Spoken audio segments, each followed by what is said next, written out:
बहुत सारे ऐसे मामले हुए हैं जिसमें आम नागरिकों को, आम लोगों को पुलिस ने निशाना बनाया है और इनकाउंटर उनकी दिखाकर वाहवाही लूटने की कोशिश की है। किसी भी शहर का लोकल न्यूज़पेपर आप उठाएं और एक बार उसमें सरसरी नज़र से देख लें, आपको एग्जैक्ट पता चल जाएगा कि क्राइम कम नहीं है। पुलिस वाले यहाँ पे खड़े हुए हैं और कोई कार्रवाई नहीं हो रही है। ये पुलिस वाले यहाँ पे खड़े हैं। हाँ देखिए, पुलिस के सामने ही गोली से मारा जा रहा है। अच्छा। हाँ, अमर उजाला न्यूज़। मुख्यमंत्री का गढ़ है।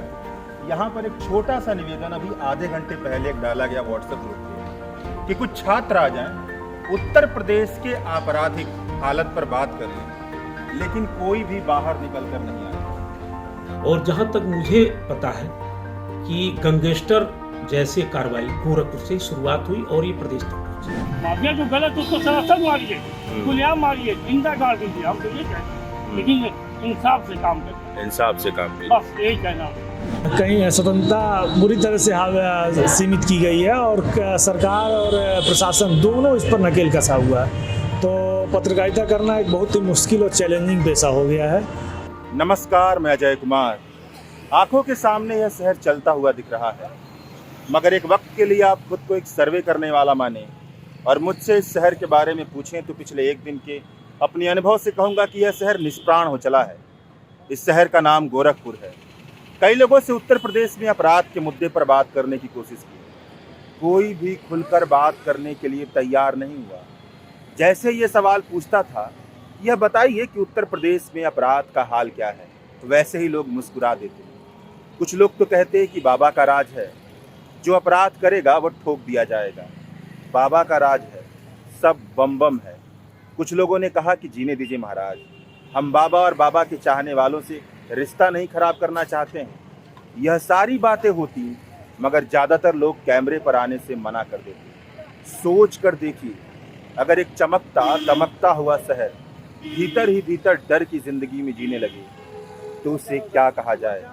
बहुत कोशिश करने के बाद भी गोरखपुर के कुछ हिम्मती स्थानीय पत्रकारों और लोगों ने कैमरे पर आकर बात की। तो चलिए इस वीडियो में उनसे की गई बात को सुनते हैं। जहाँ तक अपराध की बात है तो संगठित अपराध जो है कि कहीं न कहीं राजनीति से प्रेरित है।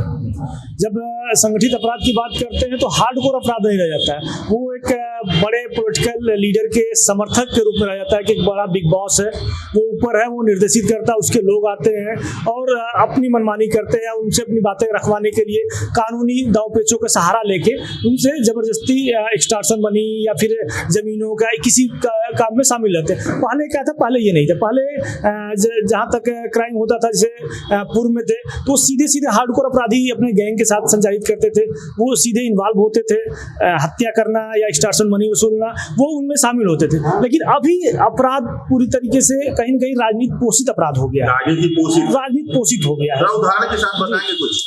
उदाहरण के तौर पर आप मान सकते हैं कि गोरखपुर में जब कहा जाता था कि यहाँ पर एक समय था कि हरशंकर तिवारी जी पूर्व विधायक रहे, जो लगातार लंबे समय तक विधायक रहे, उनके बिना यहाँ गोरखपुर की राजनीति में कोई भी माफिया पनप नहीं सकता था।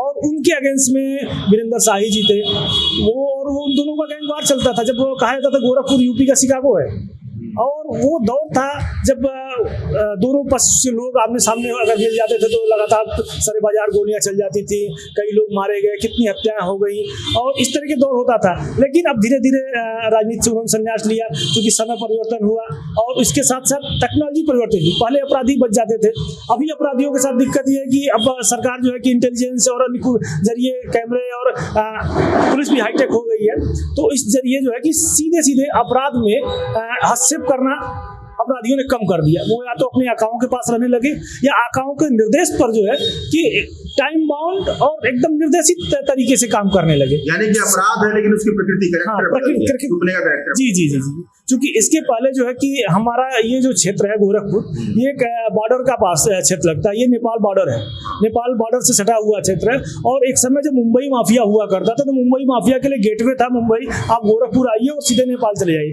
और नेपाल की जो हत्या होती थी यूपी से निर्देशित होती थी, नेपाल के सांसद मारे गए थे मिर्जा दिल साहब बेग, उसमें भी जो है कि कहीं न कहीं ये माफिया कनेक्शन था। और यही नहीं, गोरखपुर, गोंडा, बहराइच, पूरे ये लखनऊ तक ही बेल्ट था जहाँ पर पूरा माफिया का एक पैरेलल सिंडिकेट चलता था।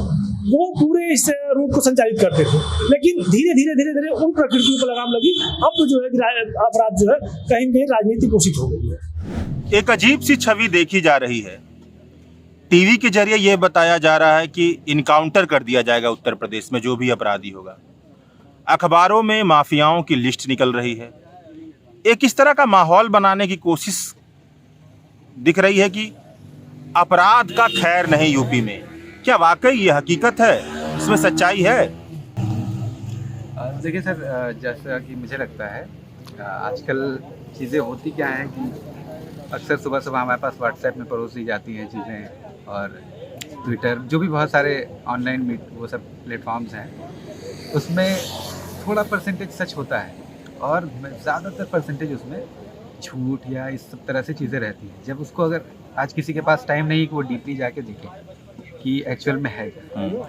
अब क्राइम कम हो गए हैं, इसका सबसे अच्छा एग्जांपल अगर आपको देखना है कि क्या सच में कम हुए हैं या नहीं, किसी भी शहर का लोकल न्यूज़पेपर आप उठाएं और एक बार उसमें सरसरी नज़र से देख लें, आपको एग्जैक्ट पता चल जाएगा कि क्राइम कम नहीं हुआ।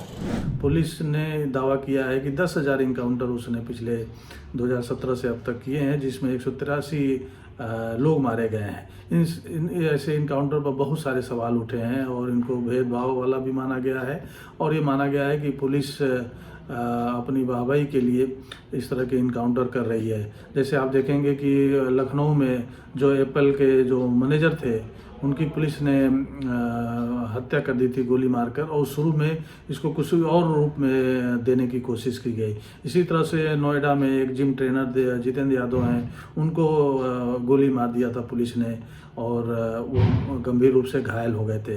तो इस ऐसे बहुत सारे इनकाउंटर हुए हैं जिसमें निर्दोष व्यक्तियों को पुलिस ने निशाना बनाया है। गोरखपुर में कानपुर के जो व्यापारी थे जो यहाँ पर आए थे, उनको पुलिस ने पीट के मार डाला था, और उस घटना को दूसरा रूप देने की कोशिश की थी। बाद में इस पर काफ़ी हंगामा हुआ, तब दोषी पुलिसकर्मियों के खिलाफ कार्रवाई हुई। तो पुलिस इनकाउंटर जिसका दावा किया जा रहा है कि इसमें सिर्फ अपराधियों को निशाना बनाया गया है, वो भी सही नहीं है। बहुत सारे ऐसे मामले हुए हैं जिसमें आम नागरिकों को, आम लोगों को पुलिस ने निशाना बनाया है, और इनकाउंटर उनकी दिखाकर वाहवाही लूटने की कोशिश की है। जहाँ तक माफियाओं के खिलाफ कार्रवाई की बात है, ये जो यूपी पुलिस और यूपी सरकार पर जो भेदभाव के आरोप लग रहे हैं, उसमें इसलिए भी सच्चाई प्रतीत होती है कि जो यूपी सरकार है वो पॉलिटिकल, इसको राजनीतिक रूप दे रही है इस कार्रवाई के पीछे। क्योंकि देखा गया कि जैसे कि उन्नाव रेप के केस जो आया था, उसमें जो सत्ताधारी दल के विधायक थे तो उनके खिलाफ काफ़ी शुरुआत में नरमी बरती गई। इसी तरह से एक जौनपुर के बाहुबली नेता हैं जो एमपी भी रह चुके हैं और विधायक भी रह चुके हैं, उनके खिलाफ लखनऊ में जो अजीत सिंह एक वो भी बाहुबली नेता थे, उनकी हत्या हुई थी, उसमें उनके खिलाफ आरोप लगे, केस दर्ज हुआ, उनके ऊपर इनाम तक घोषित हुआ, लेकिन पुलिस उनको गिरफ्तार नहीं कर पाई। वो एक दूसरे मामले में वो कोर्ट में उन्होंने सरेंडर कर दिया, और फिर ये मामला एसटीएफ को ट्रांसफ़र कर दिया गया। एसटीएफ ने जो षड्यंत्र का केस था उनसे वापस ले लिया। इस दौरान जब कोर्ट ने उनको भगोड़ा घोषित किया था, इस दौरान वो क्रिकेट मैच खेलते हुए नजर आए थे, और जिनका वीडियो वायरल हुआ था जौनपुर में। फिर बाद में वो चुनाव भी लड़े। तो ये स्वाभाविक रूप से उनके ऊपर मुन्ना बजरंगी की, जिसकी बागपत में जेल में हत्या हुई थी, उनकी मुन्ना बजरंगी की पत्नी ने भी उनके ऊपर आरोप लगाए थे कि इस हत्या में वो शामिल हैं। लेकिन उनके खिलाफ पुलिस और बुलडोजर और जो कानून की सख्ती अतीक या मुख्तार अंसारी के खिलाफ दिखाई जा रही है, वो उतनी सख्ती कभी वो देखने को नहीं मिली। तो ये स्वाभाविक रूप से ये सवाल उठते हैं। और दूसरी बात ये है कि जिस प्रदेश में पिछले कुछ 5 वर्षों में आप इन घटनाओं को देखें कि जिसमें कहा मुख्यमंत्री दावा कर रहे हैं कि सांप्रदायिक हिंसा की कोई घटना नहीं हुई। बुलंदशहर में एक इंस्पेक्टर की हत्या हो गई सुबोध कुमार सिंह की, और वो एक भीड़ ने हत्या किया जिसकी कई हिंदू नेता अगुवाई कर रहे थे। उसमें हिंदू नेताओं पर आरोप भी लगे, लेकिन उनके प्रति बहुत ही उदार और नरम रवैया पुलिस का रहा, और आज तक भी उनके प्रति यही रवैया है। जब वो छूट कर आए तो एक उल्लास जश्न मनाया गया, जो हिंसा के आरोपी थे वो छूट कर आए तो जश्न का माहौल मनाया गया। इसी तरह से जिस प्रदेश में आप देखें कि जेल में हत्या हो गई मुन्ना बजरंगी की, पुलिस कस्टडी में अतीक और अशरफ की हत्या हो गई, एक व्यापारी को गोरखपुर में पुलिस वालों ने मार दिया। तो जहां खुद पुलिस इतने क्राइम में इन्वॉल्व है, कस्टडी डेथ में इन्वॉल्व है, यहाँ तक कि जो महिलाओं के खिलाफ रेप की घटनाएं हुई हैं उसमें 8 से अधिक मामलों में वो कस्टडी में उनके साथ रेप हुई है। फिर आप ये भी कहा जा रहा है कि अभी जो नए माफियाओं की सूची जारी हुई है जिसमें खनन माफियाओं के भी नाम हैं, उनके खिलाफ सख्त कार्रवाई की जाएगी। क्या देखिए पुलिस वाले यहाँ पे खड़े हुए हैं हाँ। और कोई कार्रवाई नहीं हो रही है। ये पुलिस वाले यहाँ पे खड़े हैं, हाँ देखिए पुलिस के सामने ही गोली से मारा जा रहा है। हाँ, अच्छा। पेपर है आज। हाँ, अमर उजाला न्यूज़। ये पूरे की पूरी तस्वीर यहाँ पर आ गई है। केवल वीडियो दिखाई दे रहा था, लेकिन यहाँ पर ये पूरा तस्वीर दिख रहा है ना। तो आप इन्हीं खबरों से ये बता रहे हैं कि रोज हाँ, आप जो खबर मिलेगी वही ना आदमी बताएगा। इन खबरों से आप रोज ये जी। बताते हैं कि भाई अपराध नाम की कोई चीज यहाँ पे कम नहीं हुई है ना। नहीं। अच्छा। और आप ये बता रहे थे कि मुस्लिमों को लेकर के नफरत के बारे में आप बता रहे थे। अब बिल्कुल सर, आप देख रहे हैं, आप क्या हमसे पूछ रहे हैं, आप सब कुछ जान रहे हैं, आप लोग जो है ना पूछिए। नहीं मतलब कुछ उदाहरण बताएंगे कैसे नफरत, जैसे नहीं बता पाएंगे, नहीं बता पाएंगे। विकास हो रहा है बस। विकास किस तरह का हुआ, कुछ बताइए तो। विकास रोड सब चोरी हो रही है, एम्स खुला, हॉस्पिटल खुला, सब कुछ हो रहा है। जब नफरती से लोग मार जाएंगे तो भाई एम्स और इस सड़क का होगा क्या होगा। आखिर वहाँ पे जो पुलिस के सामने मर्डर हो रहा है, ये कहाँ सरकार देख रही है? भाई उनके सुरक्षा में जा रही है और जो है मार रही है गोली, बताइए। तो वो तो कह रहे थे कि बहुत खूंखार अपराधी था, इसको मार देना चाहिए। तो आपका काम है ना देखने के लिए। सब जगह तो CBCID और कहाँ क्या लगा देते हैं आप, उसमें नहीं रोक पा रहे आप। रोकना चाहिए ना भाई आपको। आपकी अच्छी छवि है इस मामले में। माफिया जो गलत उसको सरासर मारिए, खुलेआम मारिए, जिंदा गाड़ दीजिए, हम तो ये कहते हैं। लेकिन इंसाफ से काम करिए, इंसाफ से काम कीजिए, बस यही कहना है। तो आप ये बता दीजिए कि एक आम इंसान तो चोरी और डकैती के बारे में सुनता है, ये mafia, don, AK-47, Uttar Pradesh में इसकी शुरुआत कब से हुई और किस तरह से हुई? देखिए, गोरखपुर में 3 दशक पहले जो है यहाँ गैंगवार की शुरुआत हुई थी, और कुछ जातिगत भी उसको कहा जाता है कि जातिगत आधार पर भी गैंगवार शुरू की गई, और उसमें बहुत से लोग मारे गए। और वहाँ से शुरुआत होने के बाद कुछ दिनों के बाद हर आदमी राजनीति में अपना कदम रखा, और राजनीति में कोई विधायक बना, कोई मंत्री बना, सबका अपना बंटवारा हो गया कि भाई आप ये हो जाइए, अब मैं ये हो जाऊँ। वहाँ के होने के बाद फिर लोगों को ये लगा कि बड़ा कौन बनेगा। उसके बाद श्री प्रकाश शुक्ला जैसे व्यक्ति गोरखपुर जिले से पैदा हुआ, और राजनीति नहीं अपराध जगत में उसने डॉन के रूप में अपने को प्रस्तुत किया। और श्री प्रकाश शुक्ला ने ही AK-47 को सबसे ज़्यादा उससे गोलियां चलाई, और लोग जाने यहाँ से लखनऊ तक, और पूरे प्रदेश में ये फोर हो गया कि श्री प्रकाश शुक्ला के हाथों से कोई बच नहीं सकता है। उसकी सबसे बड़ी विशेषता रही कि श्री प्रकाश शुक्ला मारने के बाद उनके परिवार को भी सूचना दे देता था। ये बड़ी बात थी। और जब इस बात की गूंज हुई कि लखनऊ में बड़े नेता की हत्या करेगा सत्ता पच के, तब उस समय मुख्यमंत्री कल्याण सिंह ने श्री प्रकाश शुक्ला को हटाने के लिए बैठक बुलाई, और उसके बाद STF की बनाई गई।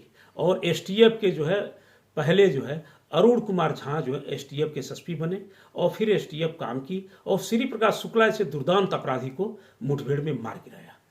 उसके मारे जाने के बाद STF का भी बहुत प्रदेश में नाम हुआ, और तभी से STF जो है बड़े अपराधियों पर नकेल कसने का काम करने लगा। ये थोड़ा बताइए, इसका जिक्र होता है कि ब्राह्मण और ठाकुर जातियों का द्वंद्व से ये सारी चीजें शुरू होती हैं। देखिए, 3 दशक पहले चैनल भी बहुत कम था, लोकल मोबाइल नहीं था, और अखबार सिर्फ था, और उस जमाने में बहुत सी चीज़ें बाहर नहीं जाती थी, और यह गोरखपुर में यह बात सही है कि जातिगत आधार पर ही शुरू हुआ, और जहाँ तक मुझे पता है कि गैंगस्टर जैसे कार्रवाई गोरखपुर से ही शुरुआत हुई और ये प्रदेश तक पहुंची। गैंगस्टर पहला यही लगा था गोरखपुर में, और जातिगत आधार था, इसमें कोई दो राय नहीं था। बाद में धीरे धीरे लोग समझदार हुए, लोग इसको धीरे धीरे दूरी, लेकिन तब तक बहुत कुछ नुकसान हो गया गोरखपुर का। तमाम छात्र नेता, छात्र संघ के अध्यक्ष तक मारे गए। इसमें रविंदर सिंह ऐसे लखनऊ के विश्वविद्यालय के छात्र संघ अध्यक्ष तक की हत्या की गई। इसमें एक दो नाम नहीं है। आपके लिहाज से अगर इनकाउंटर होगा तो क्या केवल उन्हीं का इनकाउंटर होना चाहिए कि जितने भी अपराधी हैं सबका होना चाहिए? देखिए, जो ज्यादा है उसको तो पहले होना चाहिए। ज्यादा कौन है? आप जैसे बड़े बड़े माफिया है, उन लोगों को हो जाना चाहिए, इनकाउंटर हो जाना चाहिए। हो जाना चाहिए। हाँ, हाँ। उनको कानून की वजह से नहीं, उनको तो पहले हो जाना चाहिए। अच्छा, बिल्कुल सफाया होना, बिल्कुल सफाई हो जाना चाहिए। ठीक है, गोली से मारना चाहिए उनको, एकदम बिल्कुल। तो ये बताइए, जब उनको बढ़ाने में जो नेता थे उनको क्यों नहीं गोली से मारना चाहिए? उन लोग को भी जेल भेजना चाहिए। उनको जेल भेजना चाहिए, उनको गोली से नहीं मारना चाहिए, जेल भेज देना चाहिए, गोली नहीं मारना चाहिए। लेकिन उन लोग को भी सबक सिखाना जरूरी है। हाँ, तो मतलब उनको तो मार देना चाहिए। वजह है कि उनको गोली क्यों नहीं मारना चाहिए? जब इनको मारना चाहिए तो उनको क्यों नहीं मारना चाहिए? सजा दे दो उन लोग को, ये लिए कि उन लोग नेता है। अच्छा अच्छा, हाँ। अच्छा, ठीक है। तो ये बताइए कि लोग कह रहे हैं कि भाई और भी सारे तो नेता हैं जो मंत्री बन जाते हैं। मंत्री बन जाते हैं तो ये गरीब आदमी के पैसा लूट करके बन जाते हैं लोग। अच्छा अच्छा, हाँ। तो और सारे माफिया हैं, वो भी तो नेता इस समय बने हैं, तो उनको भी गोली मार देना चाहिए। जो सपोर्ट कर रहा है उन लोग को भी जेल भेजना चाहिए। चलिए, हाँ चंदन जी, आप उत्तर प्रदेश में कितने सालों से पत्रकारिता कर रहे हैं? हम तो हो गया 15 से 20 साल, लमसम हो गया 15-20 साल। 15 से 20 साल हो गया। तो आप मुझे ये बताइए कि 15 से 20 साल हो गया, ये कहा जाता है कि जो माफिया राज था वो मुंबई से शुरू होता है, लेकिन पूर्वांचल में जो है गोरखपुर इसका गढ़ था और यहीं से उत्तर प्रदेश में फैलना शुरू हुआ। तो आप थोड़ा याद कीजिए 15-20 साल से लेकर के और अब तक क्या क्या बदलाव हुआ है, कैसे कैसे चीजें आगे बढ़ी। देखिए, अगर क्राइम की दुनिया की बात करें तो ये था कि जैसे बाहर जब अपने यहाँ पूर्वांचल और यूपी के ये जो पिछड़ा क्षेत्र माना जाता था, बहुत पिछड़ा क्षेत्र था पहले, और क्राइम के मामले में देखा जाए कि यहाँ से लोग जब बाहर पश्चिम में जाते थे रोजगार के लिए, तो लोग उनको रोजगार देने से पहले बहुत डरते थे। वो कहते थे कि जो है कि पूर्वांचल एक माफिया क्षेत्र है, और कहावत भी है छुरी और रामपुरी, इस टाइप से भी कहावत था कि इस तरह से पूर्वांचल में इस तरह से अपराध चरम पे थे श्री प्रकाश शुक्ला के जमाने से, और कई ऐसे बड़े माफियाओं का यहाँ पे वो था, बसेरा था। तो वो सब चीजें बहुत ज्यादा थी। और जैसे जैसे आगे अभी इस वर्तमान की स्थिति अगर देखा जाए तो जो क्राइम है, ऑर्गेनाइज क्राइम हो गया और भी सारी चीजें हैं, वो हावी तो है। क्राइम कई तरह के होते हैं। तो क्राइम में जैसे मान लीजिए, हम आपको सिद्ध रूप से बताया कि क्राइम में जैसे किसी को पर्सनल किसी के ऊपर अटैक करना है तो अटैक कर दिया, वो क्राइम इस तरह का होना ही है। किसी को मारना है तो चला गया, वो अपना मारते। लेकिन वो जो क्राइम था, जो पूर्वांचल में पहले माफियाओं का लहर था, गाड़ियां काफिले की तरह चलती थी, असलाहे बाहर शीशे के बाहर चलते थे, और हत्याएं सरेआम बीच बाजार में कर दिए जाते थे। पुलिस भी डरती थी, आम पब्लिक डरते थे, यहाँ तक कि व्यापारी सड़क पे दुकानें अपना शटर गिराने लग जाते थे खटाखट। तो ये जो क्राइम था इस टाइप का, ये क्राइम धीरे धीरे से कम हुआ है, और इस तरह के क्राइम में दहशत होता था। और जो वर्तमान की क्राइम है, कहीं न कहीं लगातार किसी न किसी के डेली आप जान ही रहे हैं घटनाएं हो रही है। आप लोगों ने एक 61 नामों की लिस्ट निकाली गई माफियाओं की, उसमें गोरखपुर से भी 2-3 नाम है। वो नाम कौन से हैं?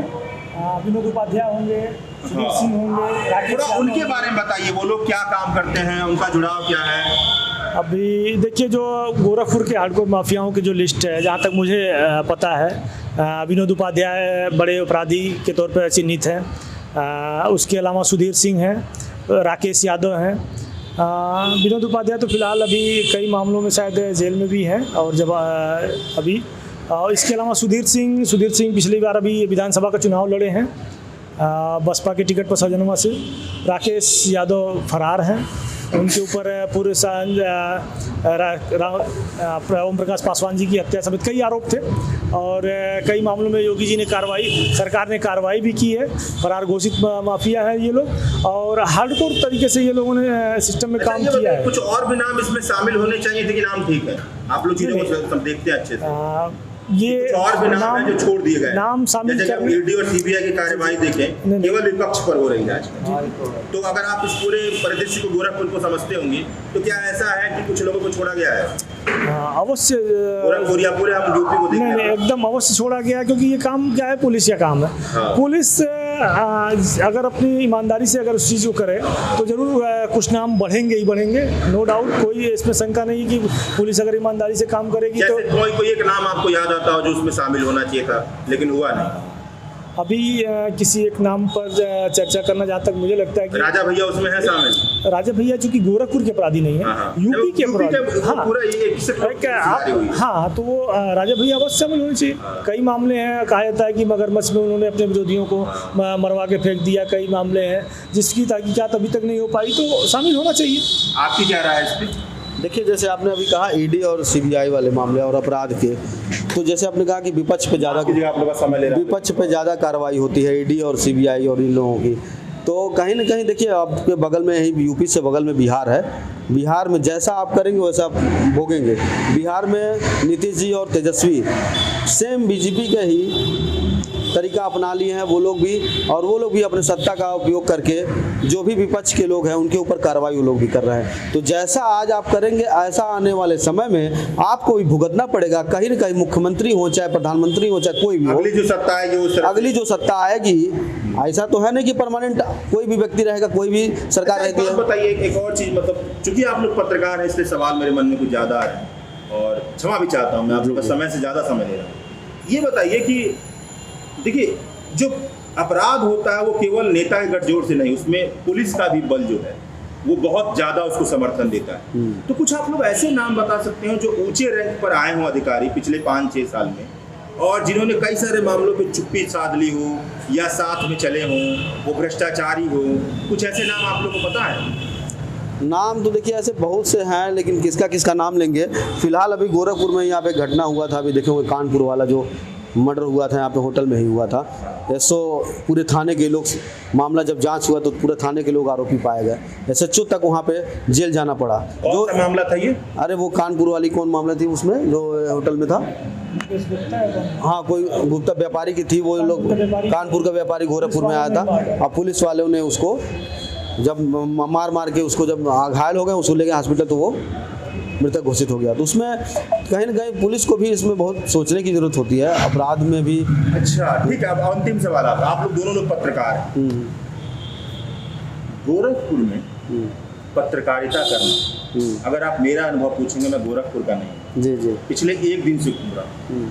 कैमरा जैसे निकालता हूँ लोगों से बात करने के लिए लोग सामने नहीं आते हैं। बिल्कुल, और कुछ भी नहीं, अपनी बात रखनी है, स्वतंत्र होकर के बात रखनी है। मैं इस बात को अगर मुझे एक डेटा के तौर पर माना जाए तो मैं कहूँगा कि पत्रकारिता की स्थिति और अभिव्यक्ति की स्वतंत्रता यहाँ पर पूरी तरीके से सील कर दी गई। देखिए, बिल्कुल नहीं है। तो आप लोग इसे कैसे बनाएं? नहीं, जैसे आप कह रहे हैं कि पूरी तरीके से सील कर दी गई है, वो गोरखपुर में ही नहीं है। जहाँ जहाँ सत्ता कुछ लोग हैं इस तरह का, उस शहरों में भी है। गोरखपुर में, पूरे यूपी में भी इस तरह का है। कई से ऐसे पत्रकारिता में इतनी कठिनाइयाँ हैं कि अब आप बोलने क्या, सच्चाई दिखाएंगे, सच्चाई कहेंगे तो आपके ऊपर कार्रवाई होगी। आपकी क्या राय है? एकदम कहीं स्वतंत्रता बुरी तरह से सीमित की गई है और सरकार और प्रशासन दोनों इस पर नकेल कसा हुआ है। तो पत्रकारिता करना एक बहुत ही मुश्किल और चैलेंजिंग पेशा हो गया है, और कहीं ना कहीं बहुत सारी चीज़ें आदमी खुल के भी नहीं कर सकता, क्योंकि इस चीज़ को जब आप अंतिम सवाल के तौर पर पूछ रहे हैं तो यही मनोस्थिति है कि पत्रकारिता मुश्किल है। यह गोरखपुर विश्वविद्यालय का LLB का छात्रावास है। गोरखपुर योगी आदित्यनाथ का गढ़ है, मुख्यमंत्री का गढ़ है। यहाँ पर एक छोटा सा निवेदन अभी आधे घंटे पहले एक डाला गया व्हाट्सएप ग्रुप पे कि कुछ छात्र आ जाएं, उत्तर प्रदेश के आपराधिक हालत पर बात कर लें, लेकिन कोई भी बाहर निकल कर नहीं आया। यह उस जगह की बात है जहाँ पर संविधान की किताबें पढ़ी जाती हैं, कानून व्यवस्था पढ़ा जाता है, विधि तंत्र पढ़ा जाता है, और उन लोगों की बात है जो आगे जा कर के भारत के भविष्य को, उत्तर प्रदेश के भविष्य को, मानवता के भविष्य को गढ़ेंगे, और वो इतने डरे हुए हैं और इस दहशत को आप समझ सकते हैं। शुक्रिया।